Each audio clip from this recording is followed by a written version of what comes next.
নদী আৰু নাৰীৰ জাগ্ৰত শক্তিৰ কাম আপোনালোকে ইতিমধ্যে গম পাইছে। প্ৰশ্ন এটা আছে যে এগৰাকী মহিলা ঘৰত থাকোতে অন্য এগৰাকী মহিলা আনি সুমুৱাই দিয়া আইনখন মই ভাবো বন্ধ কৰিব লাগে। তেনেকুৱা মানুহক যদি আইনে একো কৰা নাই, আমাৰতো এটা সমাজ ব্যৱস্থা আছে, গাঁওখনৰ ৰাইজে বা গাঁওখনৰ মুখিয়ালে তেওঁলোকক গাঁৱত সোমাবলৈ দিব নালাগে, ৰাইজৰ মেল পাতিব লাগে। মই প্ৰত্যেকখন মহিলা সমিতিকে অনুৰোধ জনাম যে ইয়াৰ ওপৰত আপোনালোকে এটা ব্যৱস্থা লওক।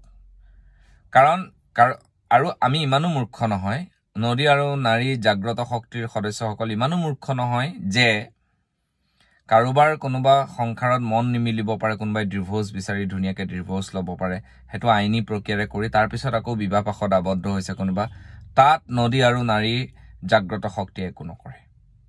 কিন্তু মই এটা খবৰ পাইছোঁ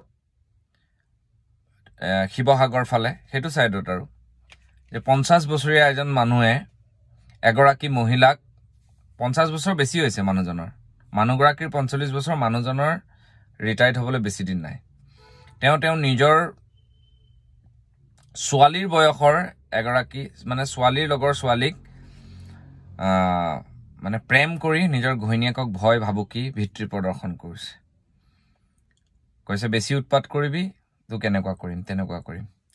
এই ক্ষেত্ৰত যদি কাম কৰিবলৈ যাওঁতে আমাৰ যদি কিবা অসুবিধা হয়, আৰু মই বাৰে বাৰে কৈছোঁ, আজি আমাৰ নগাঁও মৰিগাঁও জিলা সমিতি গঠন হ'ব, প্ৰায় সমিতি গঠন হৈছে, গোলাঘাট হ'বলৈ গৈ আছে, গুৱাহাটী কালি হৈ গ'ল, মই তলত আপোনালোকৰ লখিমপুৰ হৈ গ'ল, আৰু যোৰহাট হৈ গ'ল, বজালী হ'বলৈ গৈ আছে, নলবাৰী হ'বলৈ গৈ আছে, গোৱালপাৰা হ'বলৈ গৈ আছে।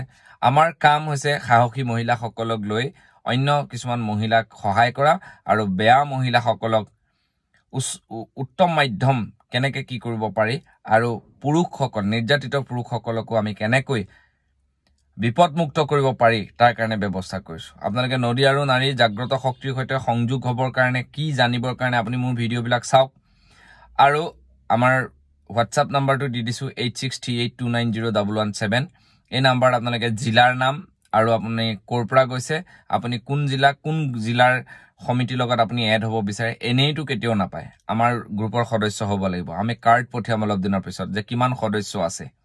আমি যোৰহাটত কেন্দ্ৰীয় মিটিং পাতিবলৈ গৈ আছোঁ, কেন্দ্ৰীয় অভিৱৰ্তন হ'ব, তাতে আমি কিছুমান এজেণ্ডা লৈছোঁ। আমি চৰকাৰৰ মানুহৰ লগতো কথা পাতিম, মহিলা আয়োগৰ লগত কথা পাতিম, আমি বিভিন্ন নাৰী সমিতিসকলৰ লগত কথা পাতিম যে কি কৰিব পাৰে। আমি প্ৰত্যেকজন যদিও আমি বেলেগ বেলেগ ছাতিৰ তলত আছোঁ, কিন্তু সকলো এটা ছাতিৰ তলতে আছোঁ। মই প্ৰত্যেকগৰাকী নাৰীক অনুৰোধ জনাম, এনেকুৱা ধৰণৰ মানুহবিলাকক নাকি লগাওক, এনেকুৱা ধৰণৰ মানুহবিলাকৰ ওপৰত উচিত ব্যৱস্থা কৰক, চৰকাৰক হেঁচা প্ৰয়োগ কৰক যে এই আইনখন বাতিল কৰি পেলাই অসমত এটলিষ্ট, যদি বেলেগলৈ আমি পিছত যাম, প্ৰথম নিজৰ ঘৰখন, অসমত এনেকুৱা এখন আইন আনক যাতে এগৰাকী থাকোঁতে অন্য এগৰাকী বিয়া পাতিব নোৱাৰে। এনেকুৱা বহুত সমস্যা হৈছে। পৰকীয়া প্ৰেমটো পৰকীয়া প্ৰেমেই, কাৰোবাৰ জীৱনত কোনোবাই আঘাত আনিব, আমি কিন্তু সংবাদ মেল দি ফটো দিম, পিছত আমাক বেয়া পাই লাভ নাই।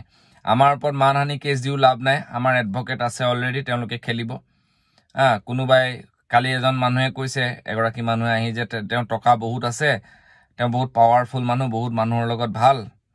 তেতিয়া তাৰে এগৰাকী মহিলা মানুহে উঠি কৈছে যে অসমৰ এজন পাৱাৰফুল মানুহে এজন মানুহৰ এগেইনষ্টত যেতিয়া সেই মহিলাগৰাকীয়ে এটা কেছ ৰুজু কৰিছিলে, এজন পাৱাৰফুল মানুহ, মানে বহুত বেছি পাৱাৰফুল মানুহে তেওঁক ফোন কৰি কৈছিল যে এই কেছটো উঠাই লোৱা, এনেকুৱা এনেকুৱা কথা। তেতিয়া তেওঁ কৈছিলে মই অকলে যুঁজিম। অকলে যুঁজি নাৰীগৰাকীয়ে ন্যায় পাই গ'ল। কোৰ্টত যুঁজিছে, থানাত যুঁজিছে, হস্পিটেলত যুঁজিছে, ক'ত যুঁজা নাই তেওঁ। গতিকে সমাধান ওলাব। আকৌ কৈছোঁ, আজি নগাঁও মৰিগাঁও জিলা সমিতি গঠন হ'বলৈ গৈ আছে, তেখেতসকলক মোৰ ফালৰ পৰা আন্তৰিক ধন্যবাদ জনাইছোঁ।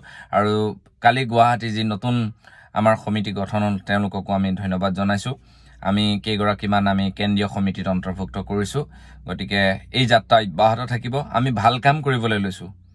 আৰু এটা কথা চিধাকে পোনপটীয়াকৈ কৈ থওঁ, নেতৃত্ব মোৰ চলিব, ময়ে নেতৃত্ব দিম, মোৰ আদৰ্শমতেই চলিব লাগিব। যাৰ যাৰ প্ৰব্লেম আছে মোৰ আদৰ্শমতে চলা, তেওঁলোক আঁতৰি যাওক, তেওঁলোক আহিব নালাগে। ভাল কাম কৰিবৰ কাৰণে উচ্চ নেতৃত্বৰ পৰা কোনো ধৰণৰ পাৰ্মিশ্যন ল'ব নালাগে। বেয়া কাম কৰিলে মোৰ নেতৃত্ব তেতিয়া আহি যাব যে মই আমুকক অব্যাহতি দিছোঁ। গতিকে মোৰ নেতৃত্ব চলিব, একক নেতৃত্ব চলিব।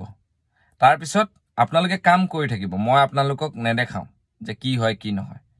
এটো আপোনালোকে ভালকে শুনি লওক কিন্তু ভাল কাম কৰিবলৈ বৈকুণ্ঠ প্ৰিন্স পাঠক মুখ্য সচিব নদী আৰু নাৰী জাগ্ৰত শক্তিৰ আদেশ ল'ব নালাগে আৰু মই কালি অলৰেডি এগৰাকী অসমৰ গণ্যমান্য ব্যক্তিক মই হস্তান্তৰ কৰি দিছো মই মুকনিটো কৰাই দিলো এতিয়া আপোনালোকে কাম কৰক আৰু প্ৰত্যেক জিলা কৰক ধেমাজিত কৰক শিৱসাগৰত কৰক তিনচুকীয়াত কৰক ফোন নাম্বাৰ দিয়া আছে আৰু যিমান পাৰি চেষ্টা কৰক শাখা সমিতিবিলাক গঠন কৰক ষ্ট্ৰং কৰক আমি জিকিম পুৰুষো জিকিম মহিলাও জিকিম পুৰুষসকলো আগবাঢ়ি আহক পুৰুষসকলৰ বাবেও আমি নিশ্চয় নিৰ্যাতিত পুৰুষসকলৰ কাৰণে আমি কিবা নহয় কিবা কৰিব পাৰিম আমাৰ নাৰীয়ে আপোনালোকক সহায় কৰিব ধন্যবাদ জয় আই অসম জয় নদী আৰু নাৰী জাগ্ৰত শক্তি অসম